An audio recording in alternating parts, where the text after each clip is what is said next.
Hey folks, I wanted to get something in here quick. Make sure you don't miss this in the news. When I started AR in the fall of 21, I still ran into a lot of people who were really pushing back on climate resilience.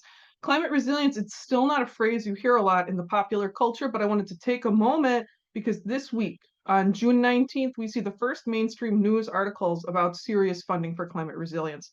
Let me show you, like anything interesting, this was announced on a federal holiday. You can see here Forbes, as usual, had a financial interesting piece before other major news sources, and we see a lot of other media outlets then do accurate reporting on this on the 20th.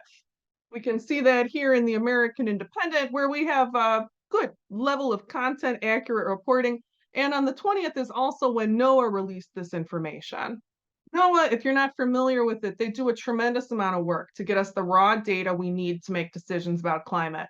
NOAA is why we have better info here in the US than just about anywhere else. Publicly accessible information, the information I use to make projections on this channel. This is the beginning of a major process that's going to start taking place first in the background of our lives. I mean, climate resilience is going to be a major focus of federal spending moving forward. This money this money here, it's going to some of the most obvious and necessary climate infrastructure for the world we're going to be living in 10 years from now. It's focused on spending on the Great Lakes and on the coasts for different reasons. The coasts, we're responding to the reality that sea level rise is locked in. You may remember from our coverage of the AR6, that new global climate report, that one of the biggest changes with the new data is the emerging consensus that sea level rise will be coming in on the higher end of expectations. As for the Great Lakes, why do you think we need to shore up the Great Lakes? It's not sea level rise. I tell you, it's not too early to think about climate destination as well as climate resilience.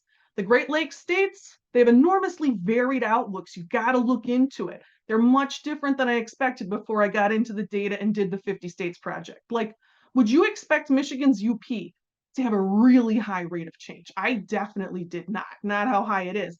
And if you look at the ways we expect, say, Chicago and the Twin Cities to diverge in their local climate projections, it's just wild. Things are getting rolling, folks. If you think the information I'm presenting here is radical or fringe, it's not.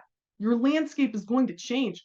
Get your eye on the ball. Check out your state level forecast and look here for updated state level forecast information beginning this November, November 23, where I'll be processing the fifth National Climate Assessment into relevant, understandable videos. It's always useful to follow the money to see what's going on in the world. And you can see these news articles, they're like when you see a whale spout or you see like the fin flip out of the water. The substantial funding we're seeing announced here, it's just what we're seeing above the surface. If you want to look a little deeper, I want to show you something in which you, the US taxpayer, has invested a substantial amount of money. This is the US Climate Resilience Toolkit. This is a website that is worth exploring. It's a gateway to a lot of the systems that will be used by the government to help build community resilience. There's been a lot of time invested in creating systems to support change, which you can imagine. It means a lot of rules, a lot of paperwork, reporting requirements. Anyone who has gotten within 2 degrees of contact with anyone who manages government grants can tell you. These systems are going to be out of reach for many communities. They're going to be systems that require a lot of capacity. So getting the word out there, it's important. I value these resources that I shared with you. And I also am a person who lived through Katrina. So let's say it a nice way. I value there being some depth of field, like some access that's not through the government, some access that's not through a government payroll. You should know there's no one here. There's no one here but me telling me what I should say to you.